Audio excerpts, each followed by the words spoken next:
ஆன்மீக அன்பர்களுக்கு நம்ம வீட்டு பூஜா சேனலின் சார்பாக அன்பார்ந்த வணக்கம். இன்றைய பதிவில் கோட்செங்க நாயனார் 63 நாயன்மார்களில்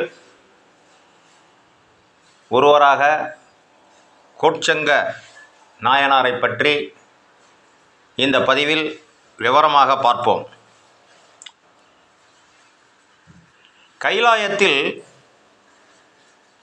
சிவகணங்களாக புட்பதந்தன், மாலியவான் 2 பேர் சிவகணமாக இருந்தார்கள். இந்த 2 பேருக்கும் கர்வம், அதாவது என்ன கர்வம் அப்படின்னா, நான் தான் பெரியவன், இல்லை நான் தான் பெரியவன் என்று ஒருவருக்கொருவர் அந்த கர்வமாக இருந்தது சண்டையாக மாறி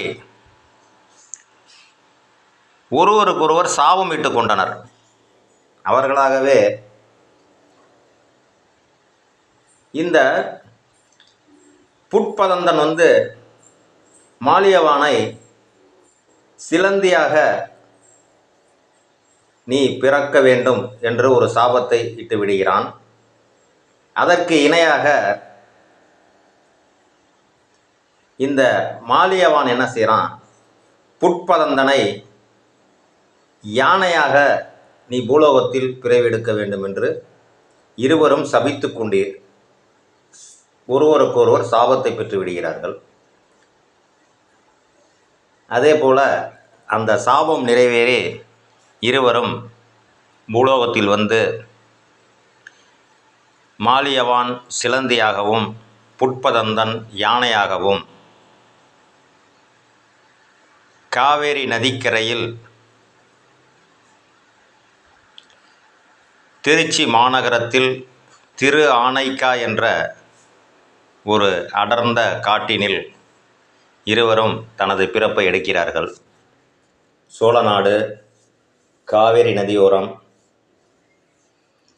எங்கு பார்த்தாலும் மரங்கள், அடர்ந்த சோலை, வெண்ணாவல் மரங்கள், அருகில் ஒரு சந்திர தீர்த்தம். இந்த சந்திர தீர்த்தத்திற்கு அருகில் வெண்ணாவல் மரத்தடியில் ஒரு சுயம்புலிங்கம் காணப்படுகிறது. அந்த சுயம்புலிங்க திருமேனியை அந்த அடர்ந்த காட்டினில் அலைந்து தெரிந்த யானை, அதாவது புட்பநந்தன், இந்த வெள்ளை யானையாக பிறந்த இவன் என்ன செய்கிறான், அந்த யானைக்கு தினமும் தனது துதிக்கையால் அந்த சிவபெருமானுக்கு தீர்த்தத்தை எடுத்துக்கொண்டு, மலர்களை எடுத்துக்கொண்டு, அந்த வெண்ணாவல் மரத்தின் அடியில் இருக்கும் சிவபெருமானுக்கு துதிக்கையில் உள்ள நீரை அபிஷேகம் செய்து மலர்களை தூவி அந்த யானை வழிபடுகிறது. ஏன்னா கைலாயத்தில் இவங்க சிவகணமாக தானே இருந்திருக்காங்க. அதனால் அந்த சிவனை பார்த்தவுடன் அது அபிஷேகம் செய்கிறார் அந்த யானை. அதே போல் அந்த சிலந்தி என்ன செய்கிறது, அந்த சிவலிங்க திருமேனிக்கு தூசிகள் எதுவும் விழக்கூடாது, அந்த தலை சருகுகள் எதுவும் அதன் மேல் விழக்கூடாது என்பதற்காகவே தனது வாயின் நூலால் ஒரு வலையை பின்னுகிறது அந்த சிவபெருமானின் திருமேனிக்கு மேலே.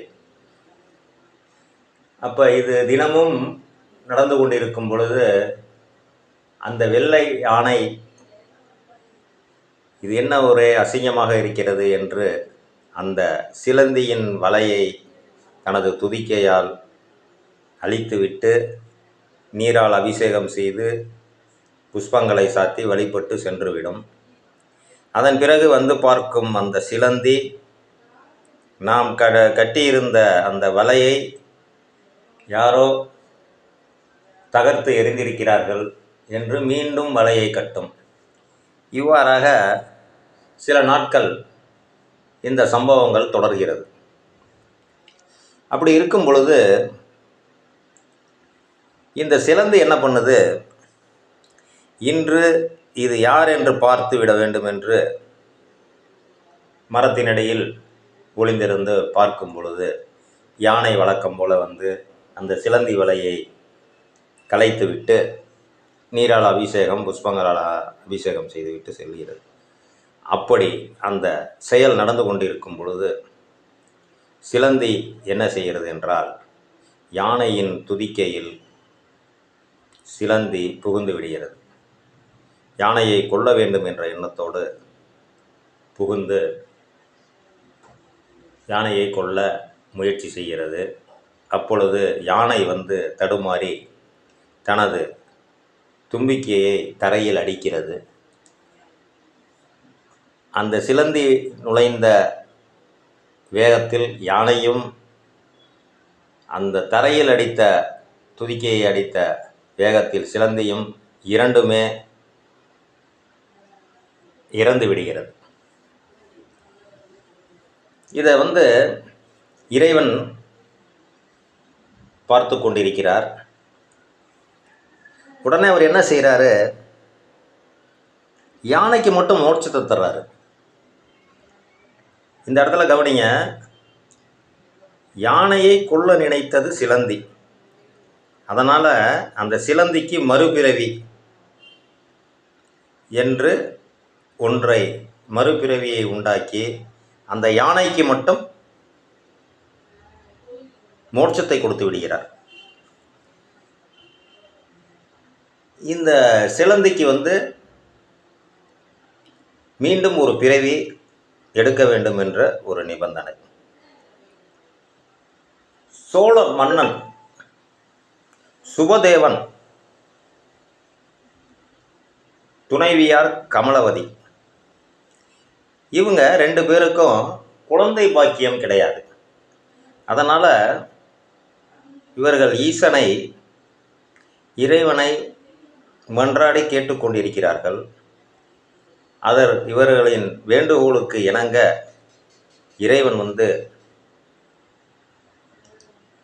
இவர்களுக்கு சிலந்தியை மகனாக பிறக்க வரம் அளிக்கிறார்.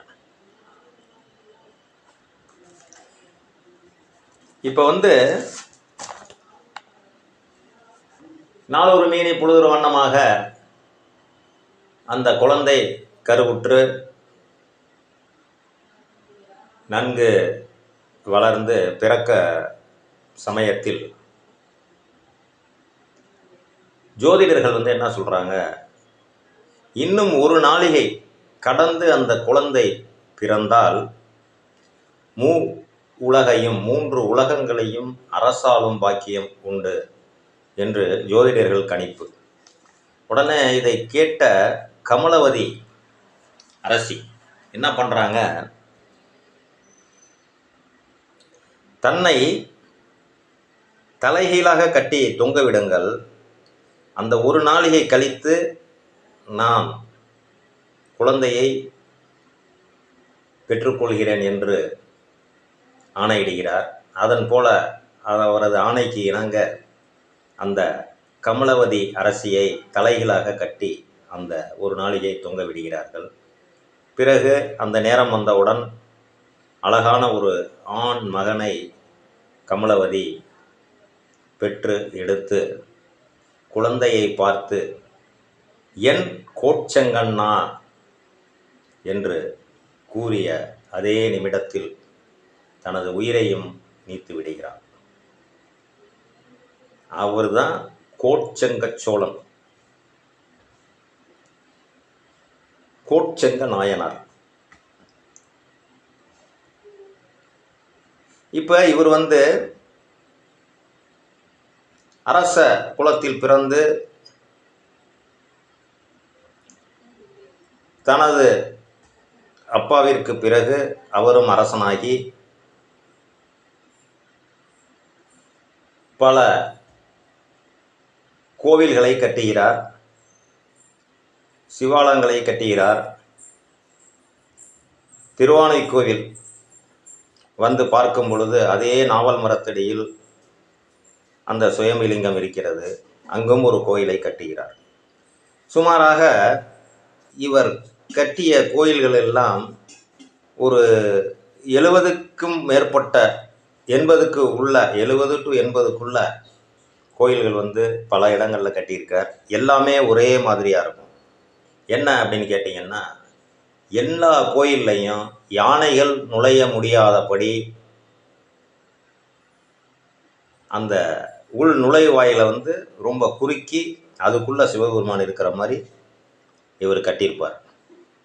அப்போ யானைகள் வந்து உள்ளே வர முடியாதபடி கட்டி மோட கோயில்கள்னு பேர். இந்த மாதிரி ஒரு 80க்கு உள்ள ஒரு கோயில்களை எல்லா இடத்துலையும் கட்டி அதை பரிபாலனம் செய்தார். அதே போல் தனது அரசாட்சியிலும் நீதி தவறாமல் மக்களுக்கு நல்ல பலன்களை செய்து ஆன்மீகத்திலும் தன்னை ஈடுபடுத்தி அந்த சிவபெருமானையே நினைத்து எல்லா கைங்கரியங்களையும் செய்தார். கடைசியாக தில்லையம்பதி சென்று அங்கே தங்குறாரு. அங்கே தில்லைவாழ் அந்தணர்களுக்கு மாளிகை எல்லாம் கட்டி கொடுத்து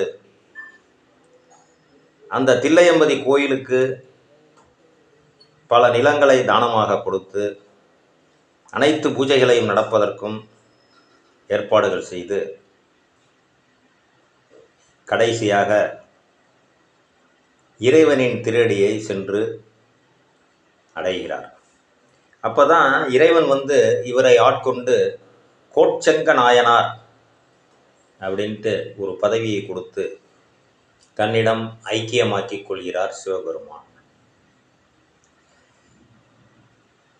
இப்பேற்பட்ட இந்த 63 நாயன்மார்களும்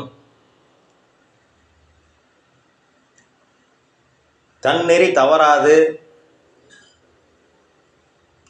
ஒழுக்கம் நெறியுடன் சிவபெருமானை அணுகி அவர் பதம் சென்றது 63 நாயன்மார்கள்.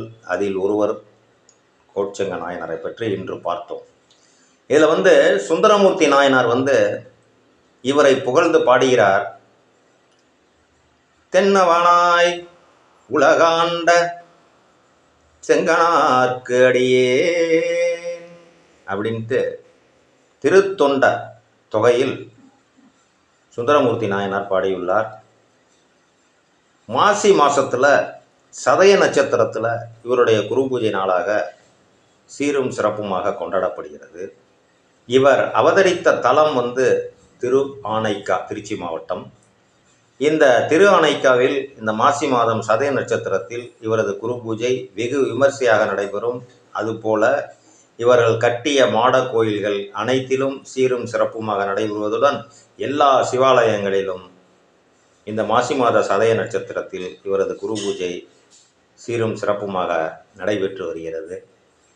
இதுபோல் 63 நாயன்மார்களின் வரலாறுகளை நாம் தெரிந்து கொள்ள வேண்டும். நமது குழந்தைகளுக்கு, உற்றார் உறவினர்களுக்கும், நண்பர்களுக்கும் எடுத்து கூற வேண்டும். இந்த இறைவனின், அதாவது ஆன்மீகம், இறைப்பணி, தியானம், இறைவனை அடைதலுக்கு இதெல்லாம் ஒரு முக்கிய காரணம். இதில் வந்து மனசு சம்பந்தப்பட்டதும் உண்டு, உடல் ஆரோக்கியமும் உண்டு. எனவே அனைத்து மெய்யன்பர்களும் தொடர்ந்து நமது யூடியூப் சேனலை பார்த்து பல கோயில்களின் வரலாறு மற்றும் நாயன்மார்களின் வரலாறுகள் அனைத்தையும் தெரிந்து கொண்டு வாழ்வில்